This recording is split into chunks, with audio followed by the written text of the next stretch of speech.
오늘 저희들 함께 보실 하나님 말씀은 로마서 4장 14절에서 25절입니다. 만일 율법에 속한 자들이 상속자이면 믿음은 헛것이 되고 약속은 파기되었느니라. 율법은 진노를 이루게 하나니 율법이 없는 곳에는 범법도 없느니라. 그러므로 상속자가 되는 그것이 은혜에 속하기 위하여 믿음으로 되나니 이는 그 약속을 그 모든 후손에게 굳게 하려 하심이라. 율법에 속한 자에게 뿐만 아니라 아브라함의 믿음에 속한 자에게도 그러하니 아브라함은 우리 모든 사람의 조상이라. 기록된 바 내가 너를 많은 민족의 조상으로 세웠다 하심과 같으니 그가 믿은 바 하나님은 죽은 자를 살리시며 없는 것을 있는 것으로 부르시는 이시니라. 아브라함이 바랄 수 없는 중에 바라고 믿었으니 이는 내 후손이 이 같으리라 하신 말씀대로 많은 민족의 조상이 되게 하려 하심이라. 그가 100세나 되어 자기 몸이 죽은 것 같고 사라의 태가 죽은 것 같음을 알고도 믿음이 약하여지지 아니하고 믿음이 없어 하나님의 약속을 의심하지 않고 믿음으로 견고하여져서 하나님께 영광을 돌리며 약속하신 그것을 또한 능히 이루실 줄을 확신하였으니 그러므로 그것이 그에게 의로 여겨졌느니라. 그에게 의로 여겨졌다 기록된 것은 아브라함만 위한 것이 아니요 의로 여기심을 받을 우리도 위함이니 곧 예수 우리 주를 죽은 자 가운데서 살리신 이를 믿는 자니라. 예수는 우리가 범죄한 것 때문에 내줌이 되고 또한 우리를 의롭다 하시기 위하여 살아나셨느니라.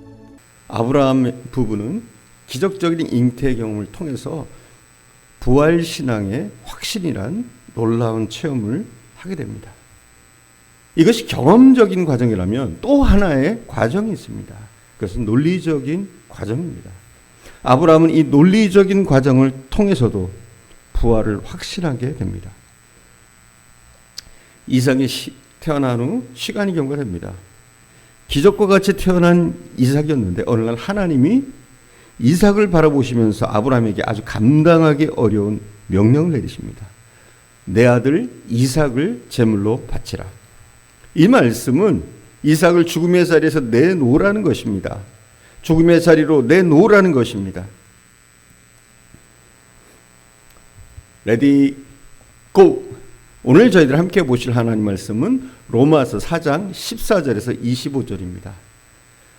아브라함 부부는 기적적인 잉태 경험을 통해서 부활하신 레디 고! 오늘 저희들 함께 보실 하나님 말씀은 로마서 4장 14절에서 25절입니다.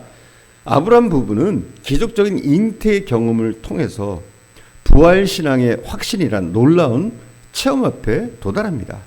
이것이 경험적인 과정이라면 또 하나의 과정이 있습니다. 그것은 논리적인 과정입니다. 아브라함은 이 논리적인 과정을 통해서도 부활을 확신하게 됩니다. 이삭이 태어난 후 시간이 좀 경과되었습니다. 기적과 같이 태어난 아들 이삭이었는데 어느 날 하나님이 이삭을 바라보시면서 아브라함에게 아주 감당하기 어려운 명령을 내리십니다. 내 아들 이삭을 제물로 바치라. 이 말씀은 이삭을 죽음의 자리에 내놓으라는 것이었습니다. 이때 아브라함은 사고의 혼란을 경험하기 시작합니다. 이 아들은 하나님이 약속하신 아들입니다. 뿐만 아니라 이 아들을 통해서 아브라함의 후손들이 하늘의 별처럼 바다의 모래처럼 많아지리라고 약속하셨습니다. 그런데 이 아들이 죽으면 하나님의 약속이 어떻게 이루어집니까? 어떻게 되는 겁니까? 여기서 아브라함의 갈등이 생기기 시작합니다. 아브라함은 이런 생각을 했겠죠. 하나님은 분명히 아들을 약속하셨다. 그리고 그 아들을 통해서 많은 후손을 주시겠다고 말씀하셨다. 그런데 오늘 하나님의 말씀은 아들을 바치라고 하신다. 아브라함이 얼마나 갈등했을까요? 그러나 순종하기 원했던 아브라함은 마침내 자기 아들 이삭을 데리고 모리아산에 오르기 시작합니다. 이런 생각을 하면서 아브라함은 중요한 사색적 결론에 도달합니다. 내 아들을 다시 바치면 모든 것이 끝나고 하나님의 약속이 무효가 되는데 나는 명령대로 바친다. 그러나 이것이 끝이 아닐 것이다. 하나님이 그의 약속을 지키기 위해서는 내 아들을 반드시 다시 살리셔야 한다. 내가 비록 순종의 결단을 통해서 이 아들을 지금 드린다고 할지라도 하나님은 반드시 내 아들 이삭을 다시 살리실 것이다. 이런 하나의 결론에 도달하게 됩니다. 이것이 지나친 추측일까요?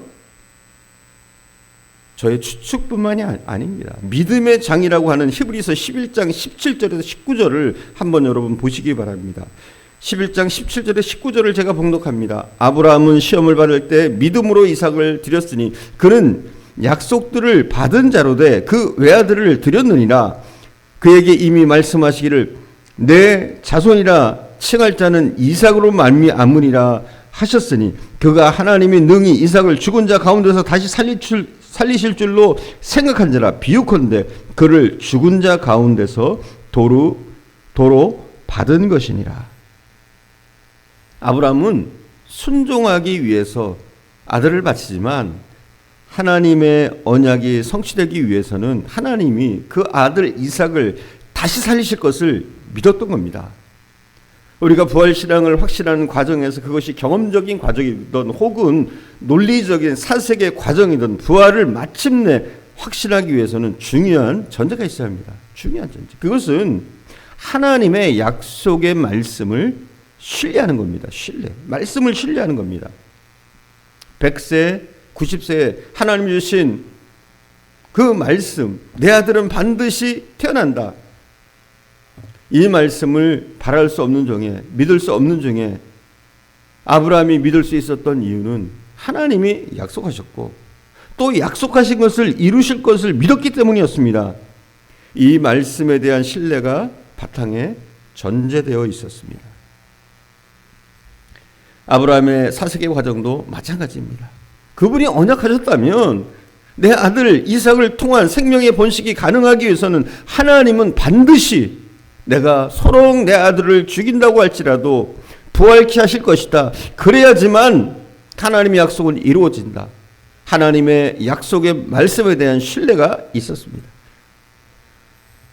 우리 가운데 어떤 사람이 나는 부활을 도무지 믿지 못하겠습니다 라고 한다면 저는 그 사람이 하나님의 말씀과도 거리가 먼 것을 쉽게 여러분 앞에 증명해 보일 수가 있습니다. 또 어떤 사람이 부활을 확신하는 사람이 있습니까? 부활을 확신하는 사람, 저는 그 사람이 동시에 말씀에 대한 권위와 영광을 신뢰하는 사람인 것을 바로 여러분 앞에서 증명해 보일 수가 있습니다. 만약 우리 가운데 부활신앙에 관한 확신이 없다면 우리는 어떻게 해야 합니까? 간단합니다. 말씀을 공부해야 됩니다. 말씀을 배워야 돼. 그리고 순종해 봐야 됩니다. 이 말씀을 순종해 보고 또 묵상하고 그 말씀으로 살려고 애쓰는 과정, 이 말씀 속에서 만난 하나님, 말씀 속에서 경험한 하나님, 마침내 그들은 이 말씀을 통해서 영광의 하나님, 불가능을 가능케 하시는 하나님, 부활을 가능케 하시는 하나님, 부활의 주님을 신뢰하는 자리에 도달하게 되는 것입니다. 이것이 부활신앙의 형성의 과정입니다. 기도하겠습니다. 사랑하는 주님, 우리에게도 아브라함처럼 부활의 확신이 있게 하시기를 원합니다.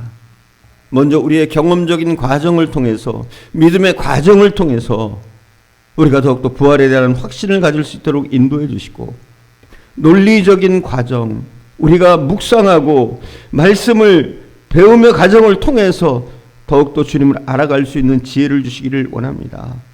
우리는 경험을 통해서 또한 논리적인 과정을 통해서 사색의 과정을 통해서 더욱더 부활의 확신을 갖게 되는 줄 믿습니다.